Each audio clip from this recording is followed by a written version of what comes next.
What is up, ladies and gentlemen? Welcome to another episode on a Friday night with your boy Niner Sickness.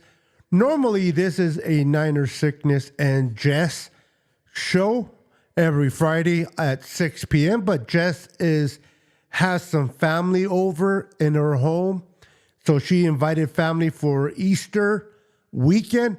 And with that said, happy Easter to each and every one of you. May God continue to bless you. May God continue to prosper you and everything you do. So I will be solo tonight, so bear with me. My co-host Jess will return to the show next week.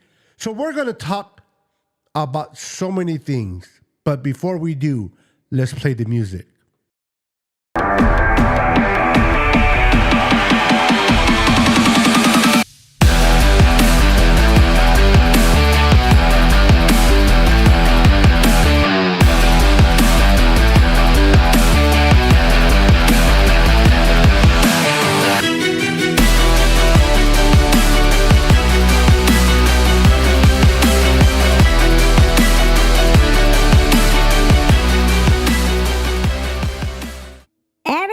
Welcome back. I am so excited.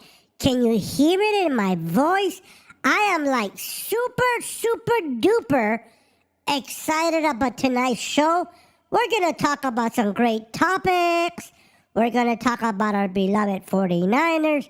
Baseball season has started. Opening day was yesterday. Let's go. All right, enough of that. Hello, everyone. Welcome to the show.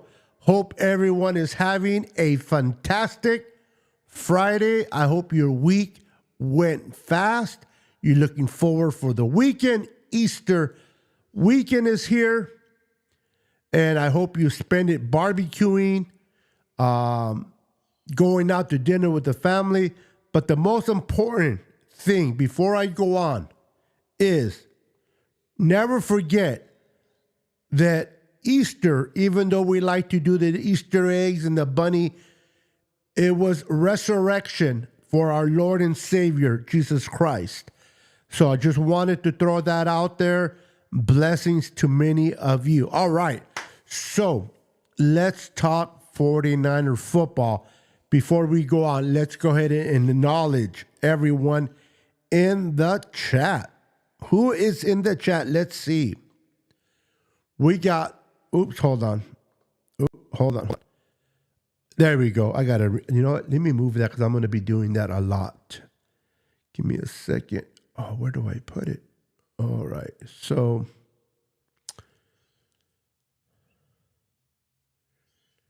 give me a second. You know what? Let me do it like this. Yeah. All right. So, let's go ahead and welcome Jimmy to the podcast. Welcome, Jimmy. He says, what's up, my brother Beto and Jess? Welcome. We got Mr. Jason, Captain Niner in the house. How you doing, sir? Welcome to the channel. We got Cardcast in the house. What's up, Cardcast? Welcome to the channel, my friend. Welcome to the channel.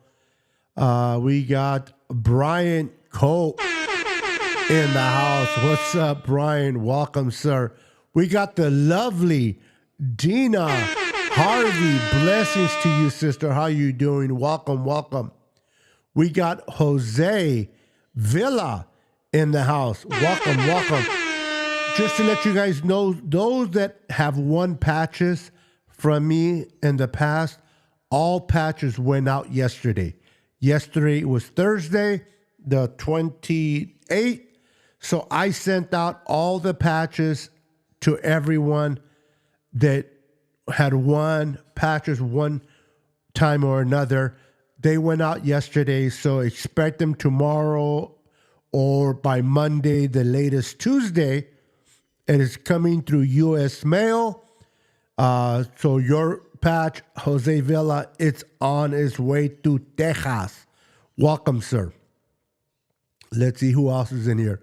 We got Crazy Guy in the house. What's up, Crazy Guy? Welcome, welcome. Let's see here. Also, my birthday in 5 days. 5 days for your birthday, huh? Well, I don't know if I'll be doing a show. Hold on, guys. I don't know if I'll be doing a show in 5 days, so let's go ahead and sing happy birthday to Crazy Guy. Let's give him some love. Here we go. Happy birthday to you. Happy birthday to you. Happy birthday, crazy guy. Happy birthday to you. Happy birthday, brother. Appreciate you, man. Have a wonderful birthday. If I don't see you in 5 days or talk to you, there goes your birthday song. All right, so let's talk 49er football. I don't know about you, but I am extremely excited about the season that is coming up. I understand we're always excited every season. You know, I'm excited about this season. You're excited about that season. But this year, the Niners made some significant moves. And some players left and some players came. And one of them that left has a podcast. He has a podcast, and he kind of spoke out on how he felt the way that he was treated in San Francisco. I see you, Don. I see you, Senor Secret. So, what's up, Crazy Juice? So, listen. There were a couple of departures, and there were a couple of additions. We're going to talk about that. We're going to talk about the whole new rules. We're going to talk about a certain departed player that has been speaking on the Niners. We're going to get into it, ladies and gentlemen. So hope you have your popcorn ready because we're going to do some talking. Let's see. We got Dawn, my sister Dawn in the house. How you doing? Welcome. Tell the girls, Jayla and Ariel, I said hello. My brother from a different mother, welcome, sir. Secret. We got Crazy Juice. Not to be mistaken with Crazy Guy. This is Crazy Juice, the brother. We got Daniel Burry Sports in the house. How you doing, Daniel? Welcome to the show. Welcome to the show. Tanisha's in the house. What's up, Tanisha? You know what? Let me put this here so that I can see it better. Welcome, Tanisha. Let's see here. And we got David Corona in the house. David, I don't know when you came in. You might have came in after I sent the message, but although everyone that has won a patch, I sent out all the patches yesterday. They all went through U.S. mail. They went out, sent out yesterday. So depending on how far you live from me, you should be getting your patch by tomorrow or next week, early next week for sure. Let's see here. Please don't forget to smash that like button and wipe your feet.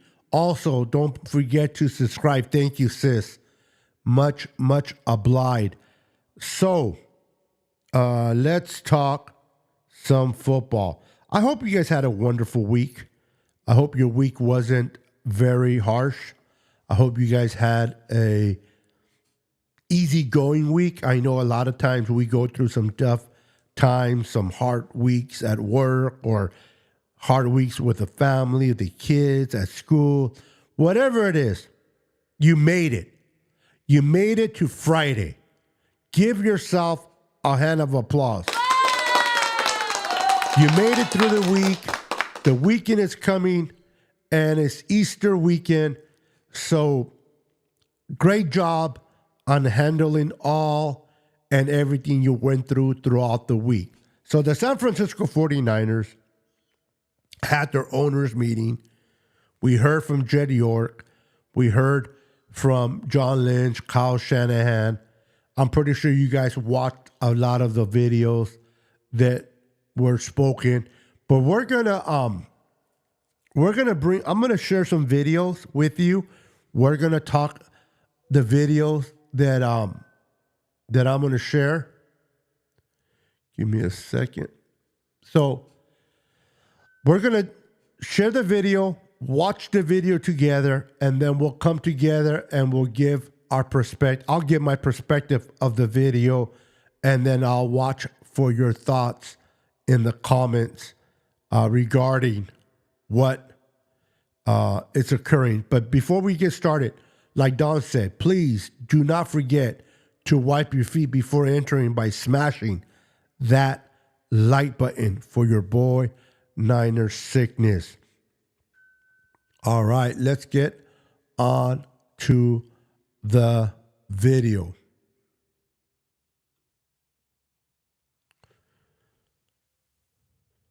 Oh, they have the next 10 days off. Awesome. Give me 1 second. Let me make this a little bit bigger. Awesome. All right, so the first video I'm going to show you is the hype, right? Everything that a lot of people are talking about. We're all talking about the Brandon Ayuk. The Brandon Ayuk. He's spoken to the media first time. Not to the media, excuse me, but to Shannon Sharp and Ocho Cinco. I think it's called the Nightcap show they have. Let's hear a little bit of Brandon Ayuk, and then we'll talk about his future with the San Francisco 49ers and what it would be. All right, so let's go ahead and where is Brandon? There's Brandon. Let's go ahead and bring up Brandon and hear what they have to say. You one of the best in the league. I'm talking about top 5. Let me know if you guys can hear it. It speaks for itself. You're going into your 5th season. Last year, you had 75 catches, 1,300 some yards, 7 TDs, and you was ranked 2nd in NFL in YPC, right? So that speaks for itself. So there should be no discussion when it comes to taking care of you, when it comes to your value. Charles. I'm sick. Look, I'm sick about that second one because look, the whole entire that which is YPC. Yes, sir. I was sick. I finished second. Look, who was first? Who first? Pickens. Pickens was first. Pickens. So I'm leading it the whole entire year. I'm leading the whole entire year. YPC. Right. Last game of the season, I think Pickens didn't have no catches in the last game of the season. Game of the season, what's his name? Purdy ain't play. They sent me out there. Right. And I lost it in the last week. So I'm mad about that one. I should be saying one, but it's all Yeah, but it's listen, there's certain things that we can see from the outside looking in. I can see.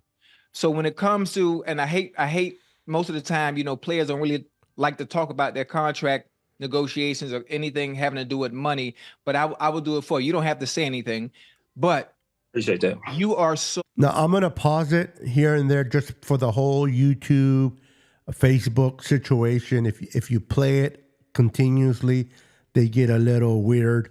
So basically, Ocho Cinco is talking to, it's called The Nightcap, by the way, their show. Great. A YouTube show you guys got to subscribe to if you guys haven't subscribed already. But Brandon Ayuk is talking to Shannon Sharp and Ocho Cinco, Chad Johnson. And the topic, the elephant in the room, if you will, is the contract, right? The 49ers and Brandon Ayuk are talking to each other. His agent is talking to the 49ers about extending his contract. This is the offseason that takes place. Now, listen a little bit to what Brandon Ayuk says. Now, Ocho Cinco, he's in the media now. He's always going to be for the receiver. He's not dishing out any money. He's not part of no organization. Excuse me. So he's going to sit there and go, pay him this much, pay him that much. You're worth this much.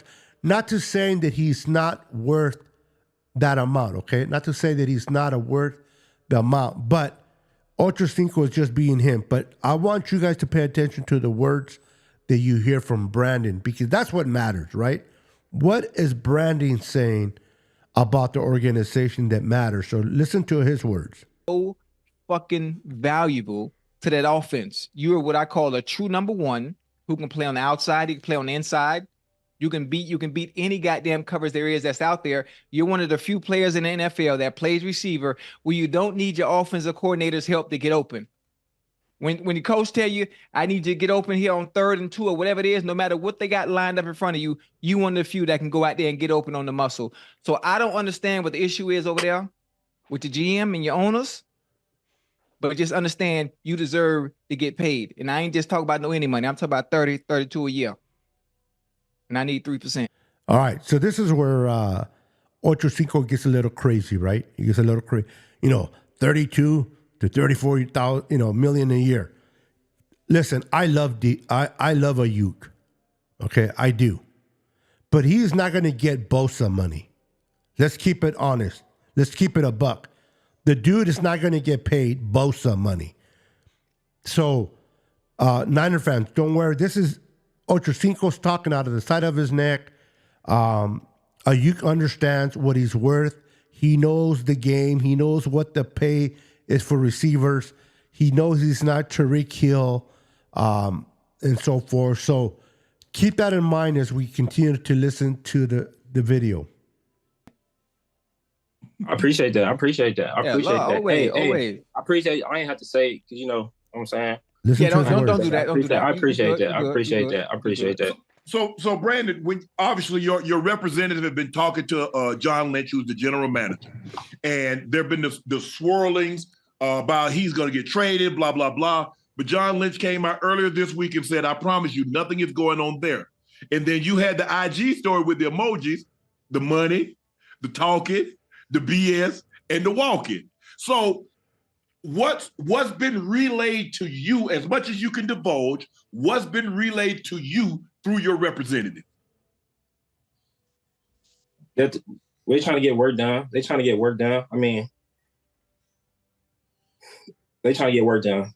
That's all I can say. Y'all know how it gets. I don't even want to get too far into that. But you know, I'm just trying to get like what Ocho just said. I'm trying to get what I deserve. I felt like this season playing football, I figured out who I was as a person, as a player, what I bring to the table, what I bring to the locker room, what I bring to an organization, and just the value I hold when I walk in that building, because people gonna follow me because I've done it the right way since I've been in that building from the first day I walked in there to when I was in there earlier this morning. Okay, real quick, if you didn't catch that, I'm gonna repeat it. Okay, he just said that he's been the same person from day one when he walked into the building in Santa Clara up to this morning. Now that's very important that we catch that. He said he's been himself day one and up to today, meaning he's in the building, he's working out. This is not the same scenario that we were dealing with Debo. Completely different situation. We are light years closer in getting a contract for Ayuk than we were for Debo, and we got the Debo contract taken care of, right? He's part of the Niners. So this should be, I hope this brings confidence that he's in the building. That speaks volumes. If he felt that the Niners and his manager or whoever takes care of his finances were far, far apart, I don't even think he'll be in the building. It's just a matter of getting to the right number and getting it done. So that's something that I wanted to share. It the right way. So, and if they don't see it worth in that, That's all it is. That's all Yeah. it is. It ain't nothing else. It ain't nothing else besides that. But I can't, like I said, I can't get into it. We got professionals working on both sides, so hopefully we can come to a professional agreement and continue to play professional. He just said we got professionals working on both sides. His agent and the Niners are talking. He just wants to get paid what his worth is. And then the Niners, listen, guys, the Niners have proven throughout the years that they do just that. If they draft you, if they like you as a person on and off the field, if you represent yourself correctly in a matter that you should, the Niners will sign you. I mean, they have a track record, right? Kittle signed. Fred Warner signed. Debo had a little bit of, is he going to get traded? Is he going to go back to where he's from? Blah, blah, blah. Signed. Bosa, the highest paid contract ever to a player from the 49er organization ever paid. So the Niners and the agent, as long as they're on the same page. Now, if their agent is asking for way too much, the Niners, they can be a problem. But I don't think that's the case. I think they'll get it sorted out. And I wouldn't even be shocked if this contract gets done much earlier than Debo's did. Football. I like it. I played in the offense for a number of years, Brandon, and I know one thing as a. All right, so we're going to stop it right there. Give me a second. We're going to stop it right there. I'm going to tell you, man, feel confident about what the Niners are doing. They're talking to Brandon Ayuk. Brandon Ayuk is going to be here for a very long time. The Niners know what he's worth. The Niners know that this guy can get himself open. He doesn't need to be schemed to get open. He finds ways to get open. They're going to pay him. Right now, Brock Purdy is under the rookie contract. They're going to be saving. They're going to be I don't know about saving, but they're going to be available to use the money that they're getting post June 1st from Eric Armstead, and then they can initially use that to make him an offer. So based on what I've seen, Debo to me was one of the hardest one to look at, right? Debo wanted to be traded. Debo wanted to get out. And at the end of the day, a lot of us were nervous. A lot of us were scared. Oh my God, is Debo being traded? Oh my God, what are we going to get for him? All these concerns about Debo. And at the end of the day, he signed his contract and became a Niner for another 3 years when he signed it, correct? So I really believe that Kyle, John, Parag, and Brandon Ayuk's camp will take care of business, and he'll be here years to come. Because you're not going to invest all that money into Brock Purdy. Okay, and these, in my opinion, you're not going to invest all that money into Brock Purdy and then take away his best receiver. Take away the number one receiver, because as much as I love Debo, I do it. Debo is a special cat. He is a special type of player. He can do it all. Mr. Do-it-all guy. But if you're talking about strictly a number one receiver, that to me is Brandon Ayuk. And how are you going to invest $40 to $50 million per year to a quarterback and initially take away his best receiver? I just don't see that happening. I think the Niners will come to an agreement with Ayuk and will take care of that when the time comes. Now, remember, the Niners have a track record of getting deals done early August, middle August. So if April comes around, if May comes around, if June comes around, and you don't hear you signed, let's not push the panic button.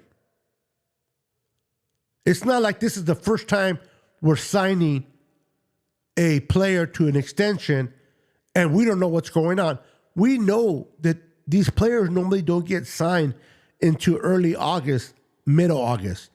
Now, if the season starts and Brandon Ayuk is nowhere to be found or signed, then the panic mode, I guess, can go on. But the Niners are going to take care of it. I see David McNiner just popped in. What's up, David McNiner? There's someone in here that says Facebook user. Now, unfortunately, unless you put your name at the end of the comment, or you make your way over to YouTube so they can identify your name, or give Facebook the ability to eCam, which is a software that I use to go live, the opportunity to show me your name so that I can properly address you. But says Niner Beto, he's under contract. He's not going anywhere.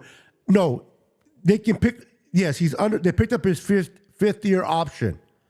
So he's not going nowhere this year, for sure. You're 100% correct on that. He's not going anywhere. But you don't want to go into 2024 season, him going into his contract. Because, and I know they can tag him and all sorts of that, but that's not the MO of the Niners. That's not what the Niners do. The Niners don't sit there and don't sign somebody and then tag them. We're not the Dallas Cowboys. We're not the Rams. We're not those organizations that don't know how to treat their players. The San Francisco 49ers take pride in taking care of their individual players they covet. If they love you, if you're good and you handle your business on and off the field, they will take care of you. They will reward you based on your production and off the field situations. So I don't think it'll get to a point where he has to play on that extended contract, or they're gonna go ahead and extend him and get that behind them. It is to the best interest of the 49ers and Brandon Ayuk to get the contract done and get them behind it before the season starts. But worst case scenario, yes, he's under contract for 2024. He's not going anywhere. But we don't want to find ourselves in that situation. We want to get it behind us and move on. Now, let's go ahead and talk a little bit about Mr. Eric Armstead. As you guys know, that the Niners went to Eric Armstead and asked him to take a pay cut. I think they offered him about $6 million per year, which is, I don't know, 65% pay cut from his original contract. Now, I understand that he feels disrespected. How dare you? I put my body on the line. I do this, I do that. And that is true. I am not here to bash Eric Armstead. I am forever grateful for what he's done, what he's brought to the organization. He's a class act. He's always been a role model. He's been a great player on and off the field. The whole thing that he always comes up every year, what is it called? I forgot what it's called, where he's always representing his hometown, Sacramento, helping out the kids. The guy is an amazing dude. The problem is nobody's in the wrong.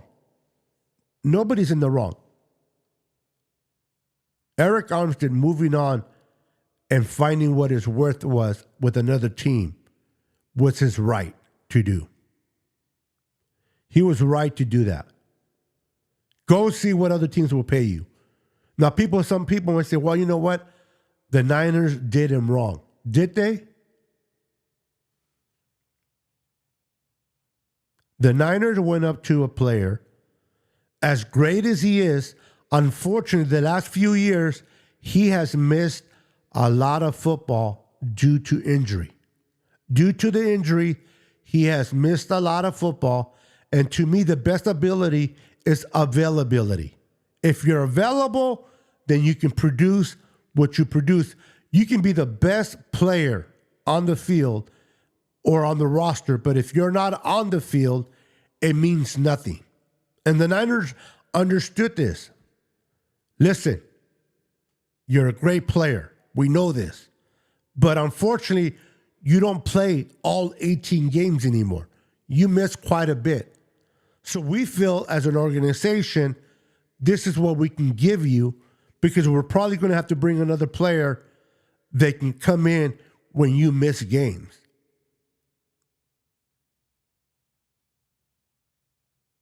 And Eric, rightfully so, he felt disrespected. He felt that $6 million was way too much of a pay cut. He deserved more. Now, I want to keep it a buck. Nobody in the NFL would have paid what the Jaguars paid. I'm not saying Eric Armstead is not worth it in the standpoint of talent.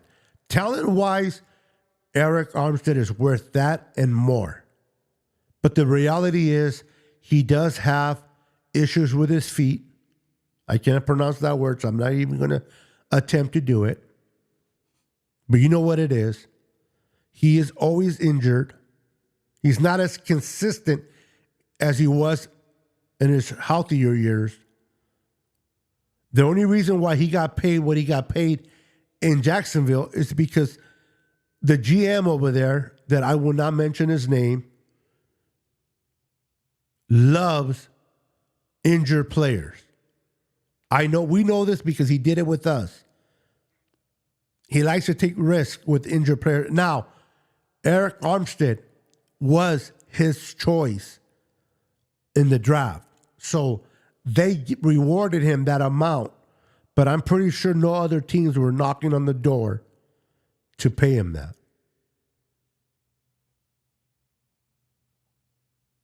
Okay? We're going to hear from Eric Armstead real quick and get his thoughts from his podcast, and we're going to hear what he shares. But I also want to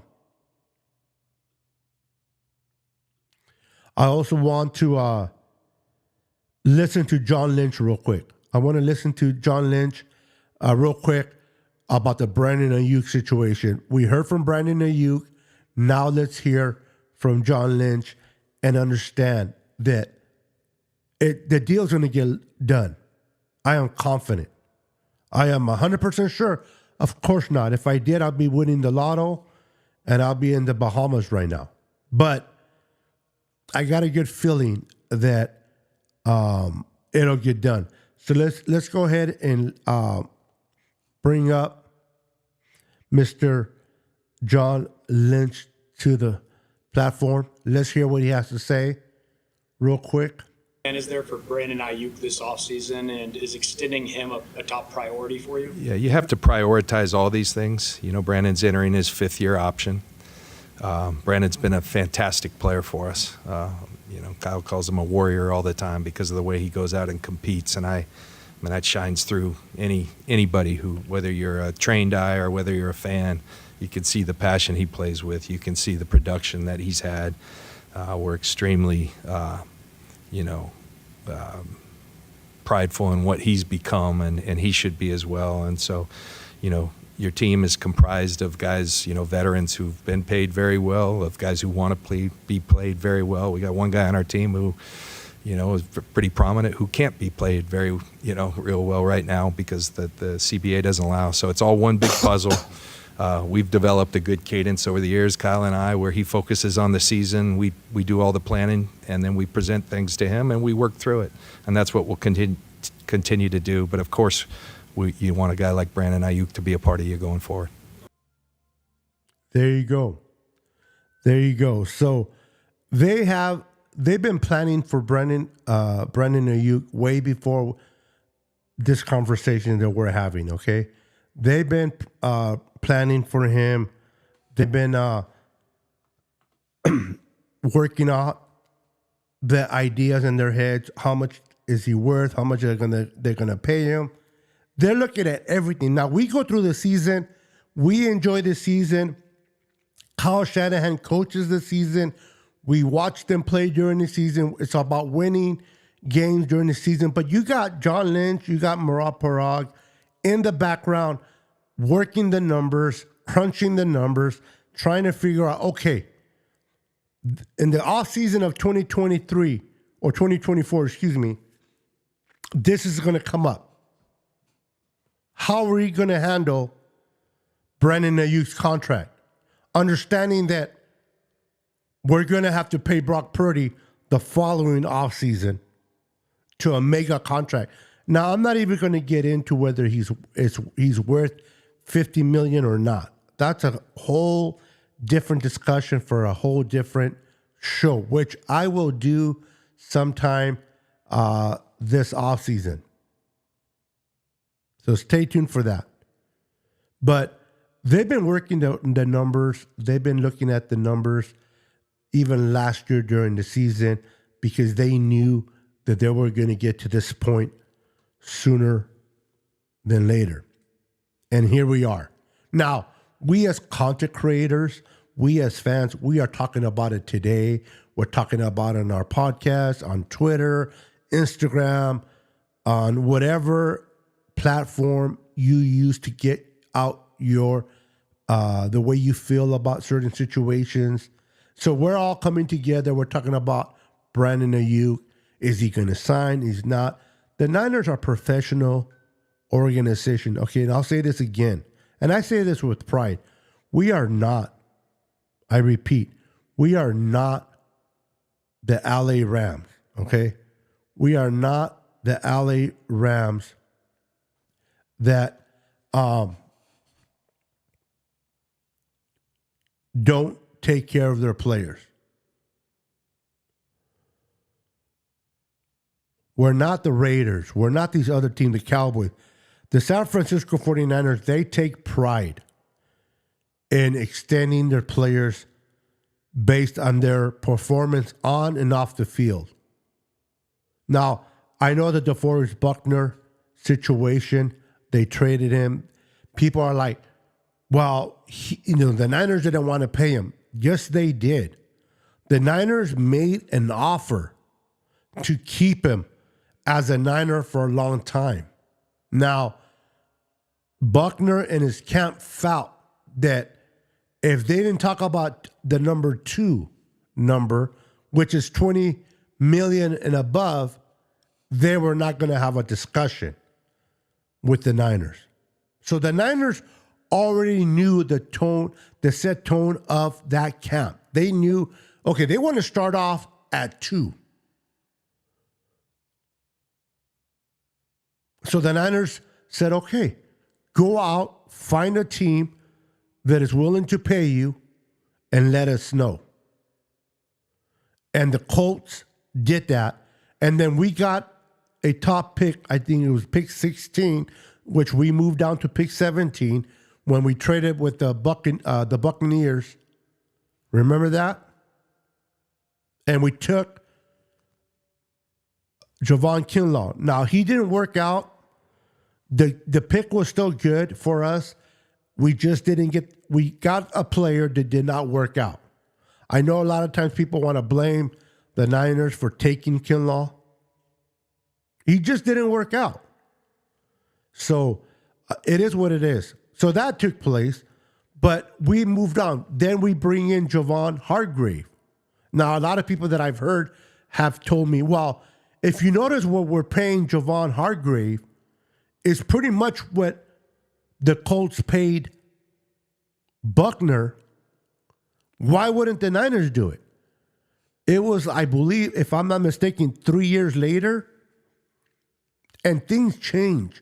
So many things change within a year or 2 or 3, especially when the cap keeps going higher every year. So just because we did not pay Buckner and we were able to bring Hargrave essentially around the same amount doesn't mean the Niners didn't want to bring Buckner back.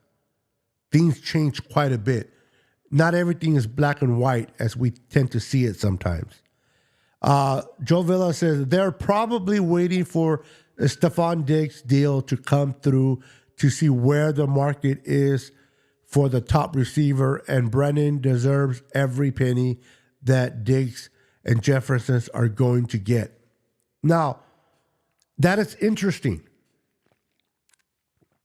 because wouldn't it be to the Niners' best interest? Wouldn't it be to the Niners' best interest to get the deal done with Brandon before that takes place? I think the Niners want to get to a number and that they feel that Brandon Ayuk is worth and go from there. I don't know if they want to be dictated by what Stephon Diggs does or Jefferson does.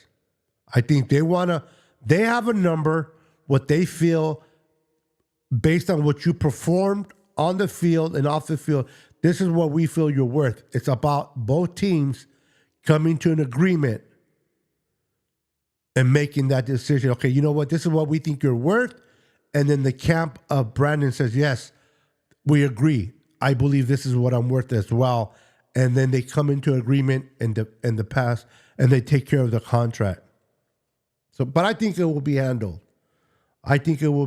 Now let's listen a little bit about Eric Armstead, what he had to say on his podcast about the whole situation with the 49ers, and then we'll talk a little bit more after. Now, I'm going to stop it and pause it just because of the whole YouTube thing, but I'm going to let it play out for the best so you guys can hear it, for those that haven't already watched the clip.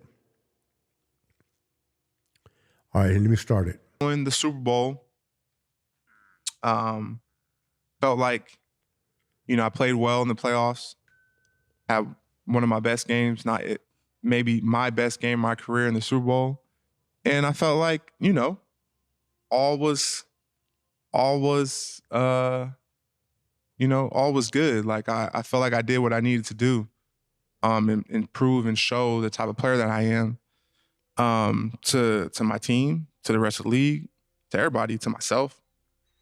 And, knowing what I knew going into the season, I knew that, I have a high cap hit going into the year. We have a bunch of amazing players on our team that deserve to get paid. And so I knew that. I knew that there was either going to be an extension talks or, restructure, whatever to help the team with in terms of the cap, because we're going to try to make another run at this, at the Super Bowl. And so I was fully aware and expecting that. And, I was trying to have those conversations. Hey, everybody, we're only posting the first few minutes of this episode. All right. So he's talking a little bit of what, how he thought he played in the Super Bowl, his performance. He's considering that his performance in the Super Bowl this past January was his best of his career.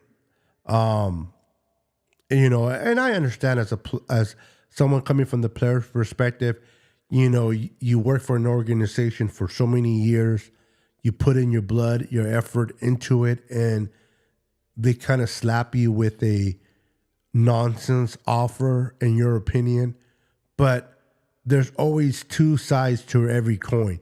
I understand where Eric Armstead is coming from, and I understand where the organization is coming from. And sometimes, this takes place because they don't see eye to eye. But nobody's right here, nobody's wrong, in my opinion. So for the full episode, go to the new Third and Long channel. The link will be in the bio. And, as the offseason progressed, they did notify me that they did want to extend me. They wanted me to be a Niner for life, remain on the team. but they didn't say what number that would be at, what the extension would be at. So all season was progressing, and finally they told me that I was going to have to take a significant pay cut.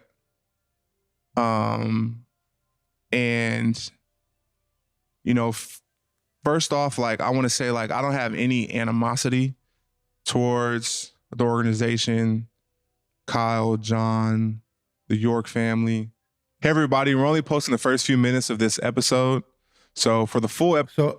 So we're not going to go to the full episode of it. I just wanted to give you a little bit of it. So basically, he's just stating, you know what?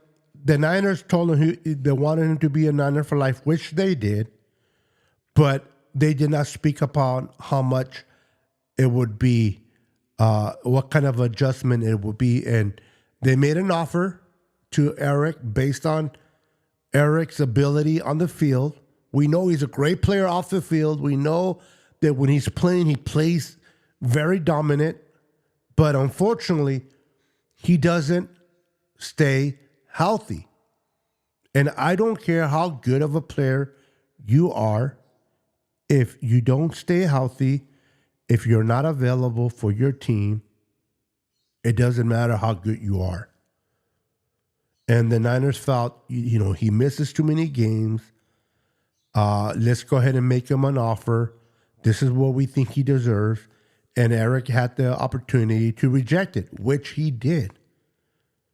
And he said, let me see what I'm worth. Now, if the Niners wanted to do him dirty, they could have. The Niners are paying his dead cap already, aren't they? Yes or no? They're paying their dead cap. Anyway, if the Niners wanted to be dirty towards Eric Armstead, wouldn't the Niners trade him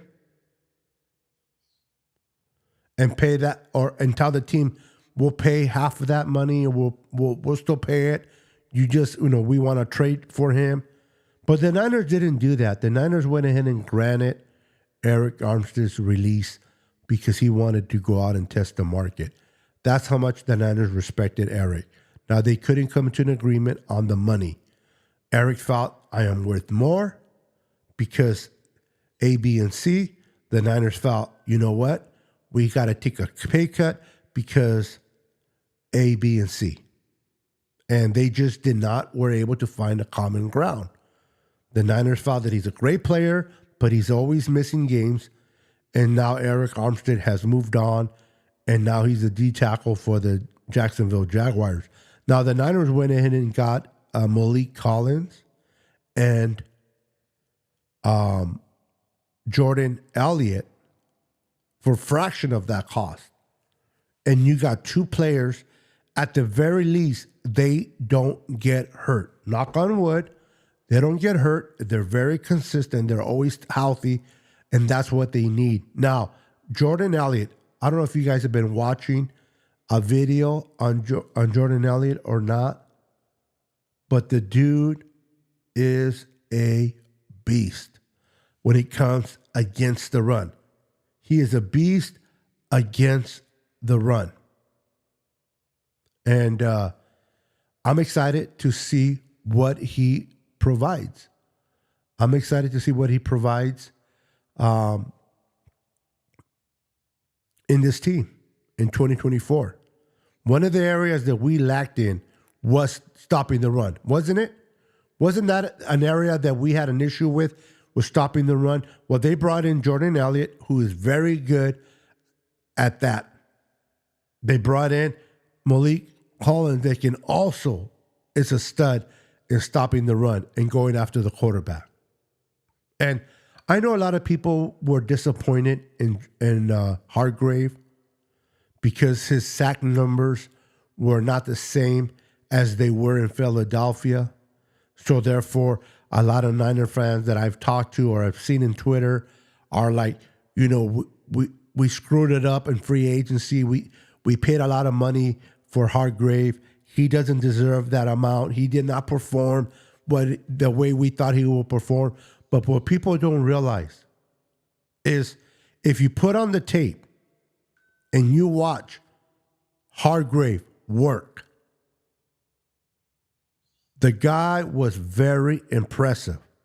Maybe not in the sacks, okay? Maybe he didn't have the double-digit sacks. But for a D tackle to have 7 sacks, it's not bad either. I think we get caught up in the Madden. We get caught up in the hype and in the 10, 11 sacks. And sacks, I love sacks myself. Don't get me wrong. I love sacks because that means you finish. When you're sacking the quarterback, you're finishing. But I strictly look at the pressures. What type of chaos is this player opposing that quarterback? What kind of stress is this player putting that quarterback in? Is he making that quarterback's life miserable? Because that was, to me, what matters. The sacks is great if they can finish. A lot of times, other teammates get the sacks because of your body of work. Sometimes Hargrave did not get credit with sacks. But you know who did? Eric Armstead, Nick Bosa, the other guys, because of the body of work. So I like what Hargrave brought to the table. I think Hargrave is going to be even better in 2024. You got to watch his tape. You got to watch his tape. Let me say hola to my brother from a different mother, Niner Fanatic Podcast, Pete. Every Tuesday at 6:30 p.m. we have our show on our channels. The boys are back. Myself, Pete from Niner Fanatic Podcast, and Brandon from Forever Faithful Podcast. We come together and we talk 49er football. So make sure to check us out on all of our channels at the same time at 6:30 p.m. Pacific Standard Time every Tuesday evening. Welcome, Pete. Get to see you in the show. They're probably waiting. Okay, I think I read this one already. So I watched Hargrave do his thing. Okay, I watched him. I broke the film down with Hargrave. Yes, he came short in the sack department. But every other area, the guy was just off the charts. And he wasn't healthy completely, right? Oops, hold on. He wasn't healthy completely. He was dealing with some issues. So let's go ahead and allow him to show us what he can do in 2024. Now, the addition of Malik Collins, I love. I love his motor. I love Jordan Elliott. I think Jordan Elliott is underrated on stopping the run. He's not that great against the sack department, but he's going to stop that run. He's going to plug in that middle. You know who's going to really appreciate Jordan and Malik Collins is Fred Warner. If you want to know how your D tackles are playing, don't look at the sacks. Talk to your middle linebacker. They will tell you, because if the two D tackles plug up double linemen, guess what? That opens the lanes for Fred Warner and Greenlaw to do their jobs. So I love the addition of Jordan Elliott. I love Malik Collins. I think they're going to go after a D tackle in the draft. I'm looking forward to see where in the draft they decide to address that matter. That'll be interesting. But the free agent that I fell in love with is the Leonard Floyd, by far. I don't know about you guys, but by far, the Leonard Floyd was the pick that I liked. Hold on, guys. That was definitely the free agent that I like. Now, some people have compared him to D Ford. He's a different type of player than D Ford, but he brings the same energy. He brings that same energy. He pins his ear back and he goes after the quarterback. And the thing about Leonard Floyd, this guy can win his one-on-ones. He can win his one-on-ones. Meaning, if they're double teaming Bosa, guess who's going to get to the quarterback? If they're double teaming Bosa, Leonard Floyd will get to the quarterback. Not to take anything away from the other guys that left. They're always rotating. They were doing some pressure, but they couldn't take advantage of all the double coverage that Bosa was taking. Leonard Floyd will take advantage of it. So now you have Leonard Floyd and Bosa. If they decide to cover both of them, that's going to open the lanes up for Hargrave and Collins. I'm telling you, this defensive front will be better in 2024 than it was in 2023 by far. We're going to go back to the stunt. How many of you missed all the stunts that we were accustomed to under D'Amico Ryans? Because ever since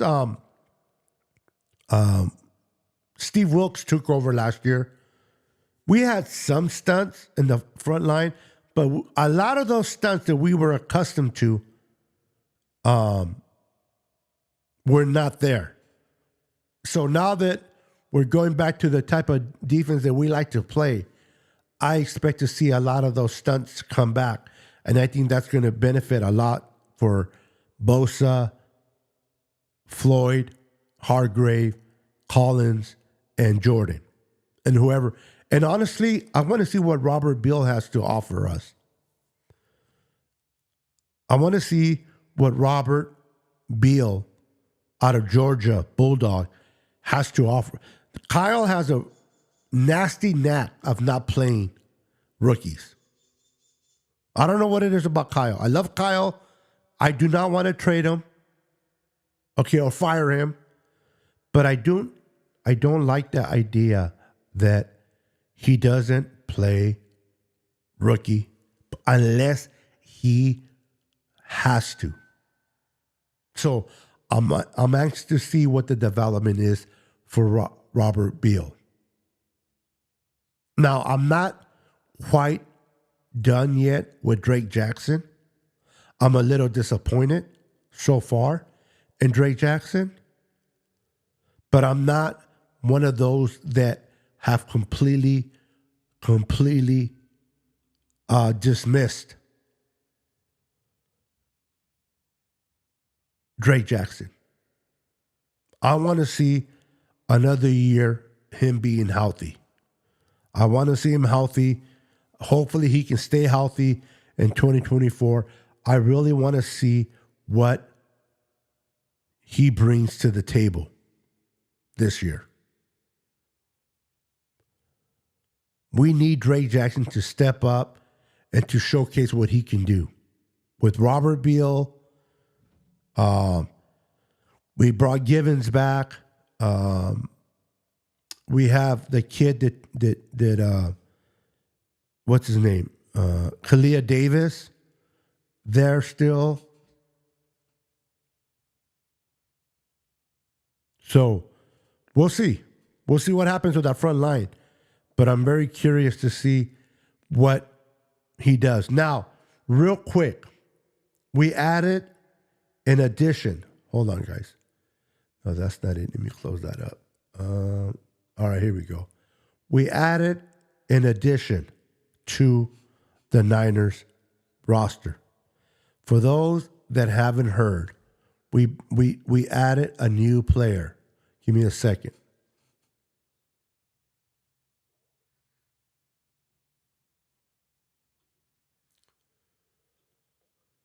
Here we go. The Niners went ahead and signed Brock Wright, tight end from the Detroit Lions. They made it. He was an unrestricted free agent. or restricted free agent from the Lions where the Lions can match. So the Niners offered him a 3-year contract worth up to $12 million for Brock Wright. The Lions has 5 days to match the offer or lose him to us. So if they match what the Niners offered Brock Wright's going to get his money no matter what. The dude's getting his money because whether he gets it from the Niners or he gets it from the Lions, the guy is going to get his money, and well deserved. I've been watching tape on this kid. He's not coming off the charts on the highlights. Like, I'm going to show some highlights, but that's not everything.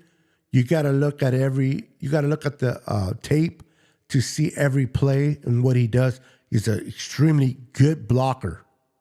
But besides being a good blocker, he's a good catcher as well. He will be that second tight end that we've been longing for George Kittle. Now, I still want to see what Cameron Latu does, what he can offer. I don't think Willis is going to be able to do it for us, but I still want to see what Latu. But this kid, Brock Wright, is legitimate. I would love to see him paired up next to Kittle. Him and Kittle. A 2 tight end set. Ooh-wee. That's what I'm talking about. Now, the Lions have 5 days to match. Will they match? That I don't know. But they do have 5 days to match. We'll see what takes place. But I like this signing. This kid is good. He's not just okay. Charlie Warner got paid about the same that we offered Brock by the Atlanta Falcons. And we know, at least I know, based on tape, that Brock Wright is way better tight end than Charlie Warner was for us. And this is not me throwing shade on Warner. This is just what I seen on tape. So let's go and watch a video clip of him do his thing. Hold on. Here we go. Let me turn off the volume. We don't need the volume. Here we go. You're going to see him come from the left to the right. Look at that. Touchdown. Right there. We're going to see a lot of that come with the Niners. Here again, look at this long run against the Jets.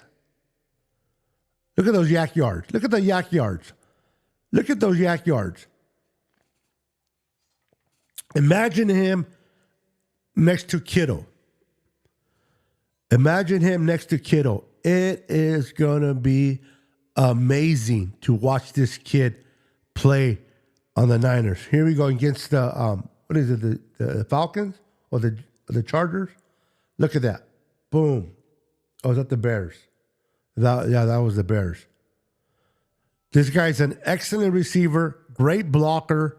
You got to look at it. These are a little bit of highlights, but you really got to look at his tape to get a full understanding of how good this kid is. How good this kid is. Those are a little bit of highlights on this kid. The kid is special, man. He is special. I like this signing. Now we have to wait and see what the Lions do. How much do the Lions really like this play? Now, I've been watching a lot of Lion podcasters to kind of talk about what they will be losing if they don't match. And a lot of the Lion fans are in love with this kid. They say this kid is very underrated. He has not hit his potential yet, but he's played very well with the Lions. Why not hit his potential in his stride with us under the red and gold? So this is a great pickup, in my opinion. Now we have to wait to see what the Lions do, how much do they value? Because they have the money. They have 20 mil. They're under the cap by 20 million. So if they want them, they can match it. Now, a lot of factors take place. Just because they don't match it doesn't mean he's not good. It doesn't mean they're not taking the loss hard. They have other prospects on their roster that they're comfortable with. They have other tight ends. So one of them is coming back from injury. So if they lose someone like Brock Wright, they have other tight ends they can pick up the slack. Maybe they're not as good as Brock, but they can pick up the slack. The Niners, unfortunately, are not in the same boat when it comes to tight ends. It's Kittle and everyone else. This will be a great 1-2 punch. We'll have a solid number 1 in Kittle and a solid number 2 in Brock Wright. And then you can already hear it in the on YouTube. What's his name? That says touchdown 49ers, Brock to Brock, touchdown. You can already see it. Brock to Brock. So I hope the Niners sign him. And what I mean by sign him is they can keep him. The Lions back out. I think this will be a great signing. Let me know in the comments what your thoughts are on Brock Wright. All right, guys. So again, every Friday night at 6 p.m. Pacific Standard Time, we go live. Myself and Jess from East Coast Red and Gold. We come together once a week and we talk football. She was not able to come on today because she has family over for Easter, and that's understandable. Family always first, no matter what. So you guys had to just deal with me, but she is normally on every Friday with me at 6 o'clock Pacific Standard Time. And then on Tuesdays at 6:30 Pacific Standard, it's myself with the Niner Sickness Podcast. We got our boy Peter Lucas with Niner Fanatic Podcast. And then we got my boy Brandon with Forever Faithful Podcast. We come together, we talk 49er football, and we bring you all the updates and the news that is going on with your San Francisco 49ers. So, and before I go, one last thing I want to talk about. And I want to ask you guys, before I go, your honest opinion. Hold on.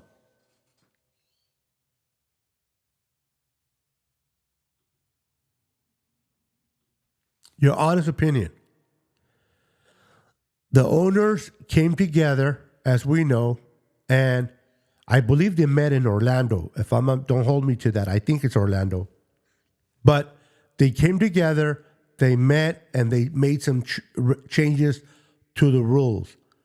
How are those rules going to affect the 49ers?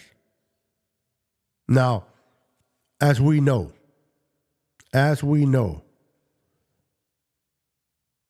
the Niners under Kyle Shanahan and under John Lynch have had great defense, a great offense, but if there's one phase out of the 3 phases of football they have not ever been good at, is special teams. Niners have been top of the line in defense, top of the line on offense, but when it comes to defense, special teams, nothing. Now, they're making changes to the kickoff. If those that have not watched the XFL, I like to watch the XFL when I'm bored. I understand it's a huge drop from the NFL to the XFL. There are ex-players. They couldn't make it in the NFL. They're playing over there. And sometimes they can't even make it over there. But if you're like me, bored, want to watch football, and you watch the XFL, you're familiar with their kickoff formation. I always liked it. I thought it's cool. I think excuse me, I think teams like the Niners with Debo and Christian McCaffrey can take full advantage of those changes. Because in the past, you don't want to put your star receiver or your star running back there because you didn't want them to get hurt on kickoffs, unless it's the playoffs or the Super Bowl. But for regular season, you don't want to put them out there because you don't want the risk of gunners flying down the field and hitting your star receiver or star tight end, running back, whatever it is, with a blow like that. But now that the formation has changed, the rules, it's hard for me to explain. I don't have the chart. I had it the other day. I took it down. But if you go to YouTube and you look up XFL kickoff rules, it will give you an explanation of how it works. Basically, the Niners and the opposing team meet at the 30-yard line, if I'm not mistaken. And the only two people that can move is the kicker and the receiver. And neither team is guys that are in the middle can move. Once the receiver gets the ball and he begins to run, that's when everyone else can go. So this allows Debo to catch the ball, get himself situated, and take off running. Now, can they still get hurt? Yes. But it's like a regular play.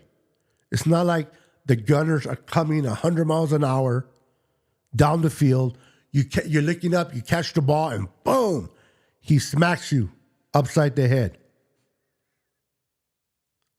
You get the ball, and you're like, I don't know, 10 yards away.